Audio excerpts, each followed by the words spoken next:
Okay, all I'm going to ask you is, if you don't mind, to please, I'm just going to dribble the cards like that, and I'm going to ask you to please say stop anywhere you want. Okay, just go ahead. Right there. Now, one more time, you don't mind? Okay. And one last time, please.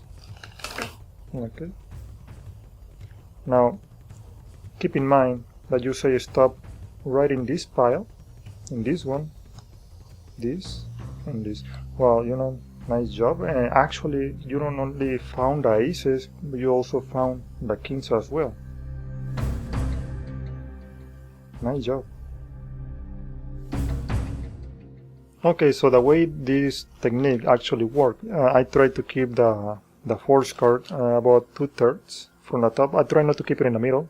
It's on the upper half, so it's easier for me to identify it. And the actual secret is that this is, I cut 1 millimeter right here with a scissors. I try to do it in one single cut, but sometimes it's better to use a pencil and write the line over here underneath, so I can do the cut and then erase everything, and then round the corners with a nail clipper, and that's about it. Now, this is obviously with a card stream. You don't have to do that, obviously, but I'm gonna explain that in right next. Now, when you cut the card that is right in front of the ace, in this case the 7 of diamonds, then is the ace of spades, any card you want to force, is twice as stronger as any other normal card, because there is no way you can actually get a grip on this card, so it's gonna jump along with the 7 of diamonds, which is the card next to the ace. So that's easier to identify the force card when you dribble the cards.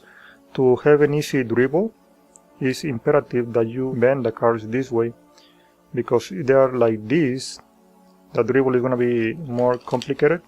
At least it is for me. So I try to bend it this opposite way, so it is smoother for my thumb to have a smooth dribble. Maybe not a perfect one, but at least it's easier for a thumb not to have a really sloppy dribble. So it's going to be easier to identify the selection of the force card, just because it's trimmed 1 millimeter.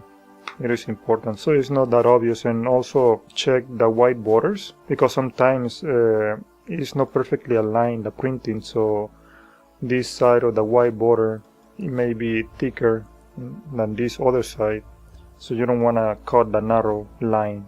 That's it for an explanation for this method. So there is another way you can actually do a dribble force without using gimmick cards. Well, this is in a way gimmick because it's cut, it's trimmed.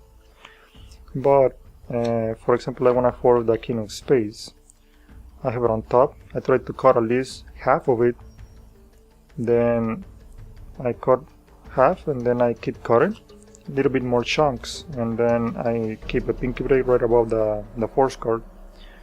And at this point I try not to keep it straight like this, because the spectator, they can see by them moving a little bit to the side, they can see the huge thumb break right here. So I'd rather bevel the cards a little bit inward, so this hand can conceal better.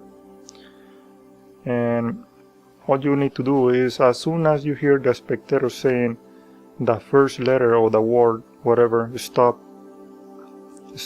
you just let go everything. If not, you have to release.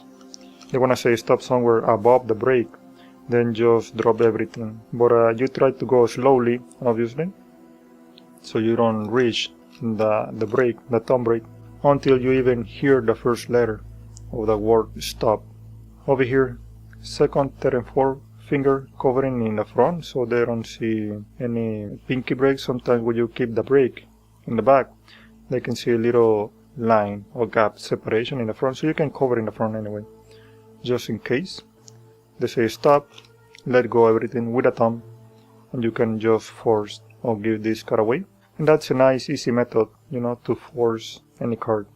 So going back to the first performance that I did, it was using the trim method, obviously. All the aces are cut 1 millimeter. I tried to place one ace on top, one ace in the middle, and the other aces in the middle of the middle.